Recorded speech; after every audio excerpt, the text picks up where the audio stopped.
Sir, Sir, good morning. good morning. Napasyal kayo, may problema ba? Wala naman problema. Napag-utusan lang ako ni Colonel. Pinapabalik kayo sa headquarters. Mukhang may lakad kayong importante. Ganun ba?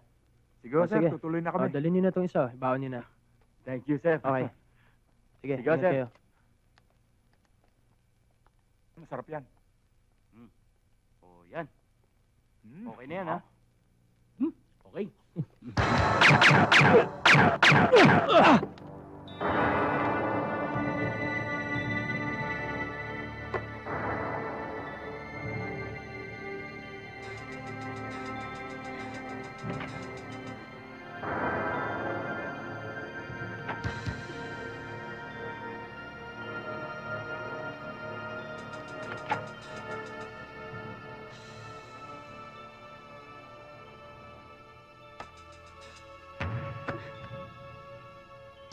Alam ko matalino ka. At alam ko rin na hindi mo ipagpapalit ang buhay mo sa itatanong ko sa'yo. Mukhang hindi mo narinig ang mga sinabi ko, ah. Narinig kita, pero wala kang impormasyong makukuha sa akin. Pare-pareho kayong mga pulis. Wala kayong kaya kundi mga babae. Ang tanong ko, ang sagutin mo. Nasaan ang mga dokumento at ebidensya? Kayong may kailangan. Bakit hindi kayong humanap? Talagang hindi mo sasabihin? Kahit patayin mo ko.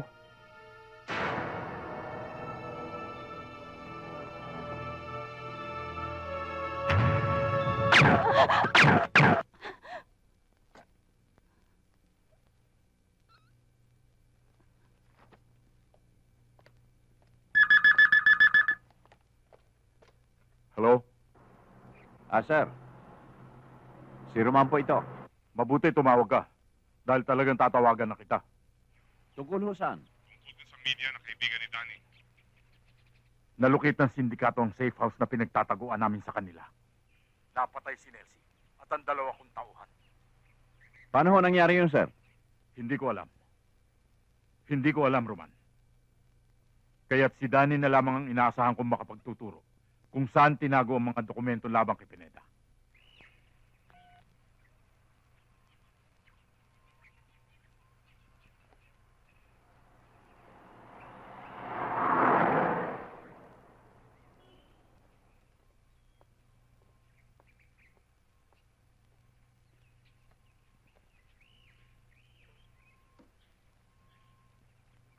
Danny, masamang balita. Ayon kay Colonel Gamboa, napatay ng sindikato ang kaibigan ng si Nelsie. Natunto nila ang kanyang safe house.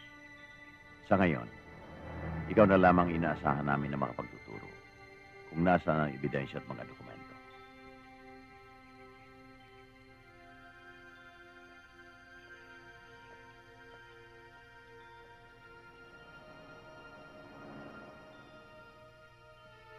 Kung hindi mo kami tutulungan,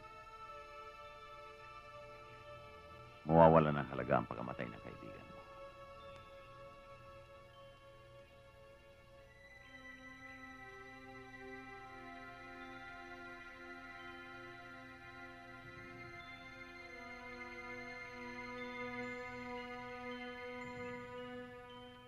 Nandito po tayo ngayon, sir. Yan. Kapag dumiretso tayo at kumaliwa, papuntang Lingayin. Yan. Kapag diniretso naman natin to, papuntang Baguio. Yan. Kapag kumana naman tayo, papuntang Metro Manila. Yan. Wala na ba ibang dadaanan? Meron pa, sir. Meron pa. Pwede tayong mag-supercut. O kaya na may mag-aeroplano.